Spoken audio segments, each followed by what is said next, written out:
you've been diagnosed with MOG antibody disease and none of your friends or family have even heard about it, let alone understand what you are going through.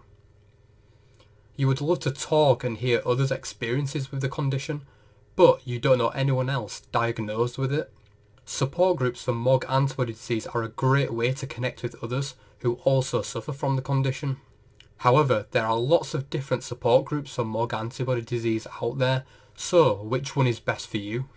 I'm Scott from MyMyelitis, and in this video I'm going to be going through the support groups for MOG antibody disease for 2022 and help you choose the ones which are best for you. So the question which you're probably thinking right now is, what is the best support group? And the answer to that is there is no best support group for everyone. Each support group has its strengths and weaknesses, and because of this, certain support groups may be beneficial to some people and not to others. In the video description there is a link to the complete list of MOG antibody disease support groups on MyMyelitis.com, and I'll also leave a link to all the support groups featured in this video in the video description below. The first set of support groups which I'm going to be talking about are the global support groups, and these tend to be the biggest support groups. On these groups you can expect to find lots of posts and resources on there all about MOG antibody disease. Now these groups may be a bit overwhelming at times due to how many people are on them and how active they are. Being part of these global support groups is the best way to stay updated with the condition. So the first global support group that I'm going to be talking about is the MOG Antibody/Anti-MOG Support and Info group, which is a Facebook support group for individuals, friends and family of those who suffer from MOG antibody disease and those who are still awaiting MOG testing. Currently this group has over 2,300 members, and this group is currently the biggest and most active support group for MOG antibody disease, and here you can expect posts about treatments, symptoms and also healthcare provider recommendations. With this group being the biggest, it also means that this group is the best to stay up to date with important information about MOG antibody disease. If you are just looking to join one support group which covers all of the bases, then this is the one which I would suggest to you. The next global support group is the NMO/MOG Our Fight for a Cure, which is a Facebook support group which was created to allow people to post fundraisers and other related activities to support finding a cure for NMOSD and MOG antibody disease. Now, many of the other support groups do not allow fundraiser posts on their pages, and as far as I'm aware, this is the only group which allow campaigns for supporting initiatives for MOG antibody disease. The MOG antibody disease support group is a global support group based on Facebook for patients with MOG antibody disease and their family members. And whilst this group has less members than the MOG/anti-MOG group, this group is still one of the largest Facebook support groups for MOG antibody disease with over 500 members. And if you're looking to join a global group which may not be as overwhelming as some of the other large support groups, then this could be a good choice for you. And lastly, for the global support groups, we also have the MOG Antibody Disease Reddit. Whilst many MOG antibody disease support groups are hosted on Facebook, this community is located on the website Reddit under the subreddit /r/MOGAD. Now Reddit is a large group of forums which are used to share news and content, and it's broken down into subreddits depending on the topic of that forum. This subreddit is dedicated for the discussion of MOG antibody disease and the sharing of experiences. And whilst the community is still fairly new, Reddit is one of the most popular websites worldwide, and I expect this community to grow very quickly. I hope you're enjoying the video so far, and if so, please be sure to drop a like and subscribe for more content about MOG antibody disease from us in the future. My question of the day is, which of the global MOG antibody disease support groups appeals to you the most? Let me know down in the comment section below. But keep watching, even if none of the global support groups appeal to you. This next set of support groups tend to be a bit more personalised for specific groups of people, and usually this is depending on the members' age or gender. And this allows members to interact with others who are a bit more similar to themselves and who are able to offer a bit more relevant of an experience.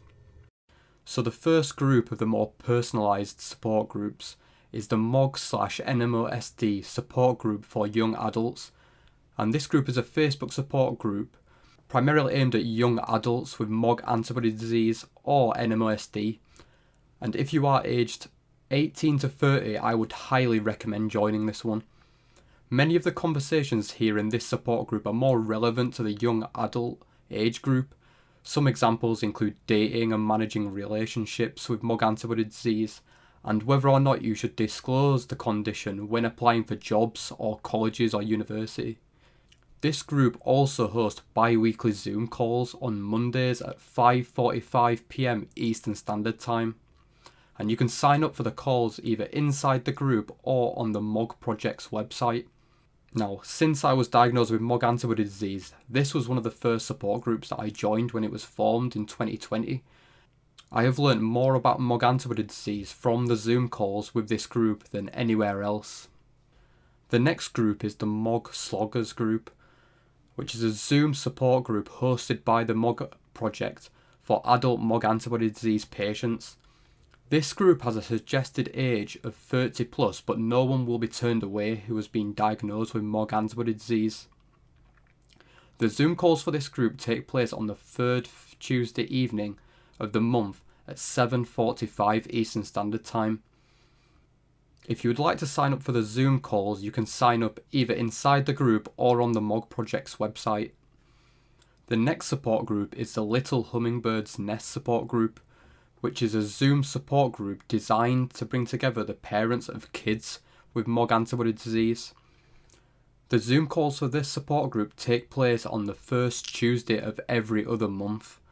And if you'd like to sign up, visit the MOG Project's website and click this button here to register for the group. So next on the list of more personalised support groups is the Women with NMO/MOG/TM support group, which is a Facebook support group specifically for women with these conditions. And this group was created so that women have a group to talk about topics related to women, and some people may not feel comfortable sharing more sensitive topics in larger groups, and so this group is designed as like an alternative where people might feel it to be a bit more suitable to share these topics. Now, I can't give you any more information about this group because I'm not in it and I don't believe they'd let me in. But if you are a woman with MOG antibody disease looking to have conversations with others in the group, then this group will likely be of benefit to you. And following on from that last support group, we have the NMO/MOG Divas support group, which is another Facebook support group designed for women with NMO or MOG antibody disease. Similarly to the Women with NMO, MOG and TM group, this group was created specifically so that women have a safe place to talk about sensitive topics. If you are a woman diagnosed with MOG antibody disease looking for a place to discuss sensitive gender-related topics, then this group sounds like it could be beneficial to you. And if you're unsure about whether to join this one or the one mentioned previously, what I would do is join both and see which one you like best. Now, the final set of support groups are all based on their members' location, and this can be useful to join to learn about local events that are happening, recommendations for healthcare providers, and extra support from those within your community. So the first of the location support groups is the UK MOG Antibody Disease support group, and this group is based on Facebook specifically for patients, carers and interested parties in the United Kingdom. And topics on this group will be specific to the UK, including treatment, diagnosis and care for MOG antibody disease, and also how the NHS and other healthcare providers in the country are recognising and treating MOG antibody disease. To join the group, you have to be a resident of the UK and be an individual, friend or family member who is diagnosed, involved with or have an interest in the disease. If you are living in the UK and diagnosed with MOG antibody disease, I'd recommend joining this one. So next we have the Australia/New Zealand group for people with MOG and their supports, and this is another Facebook group bringing together those who are dealing with the condition in both Australia and New Zealand. This group is currently limited to those who are living in the two countries, although carers and undiagnosed patients with a possible MOG antibody disease diagnosis are also being accepted. So if you're living in Australia or New Zealand and currently diagnosed with MOG antibody disease, then I think this group will be ideal for you. Next, we have the Southeast Asian NMO, MOG and TM community. And if you're from or living in a Southeast Asian country, then this group would probably be ideal for you. So depending on who you are, some groups may be more useful to you than others, and my advice would be just to pick out the ones from our list, join them and see which ones you like the best. Thanks for watching the video, and if you enjoyed it, please be sure to give it a like and subscribe, and check out this video here.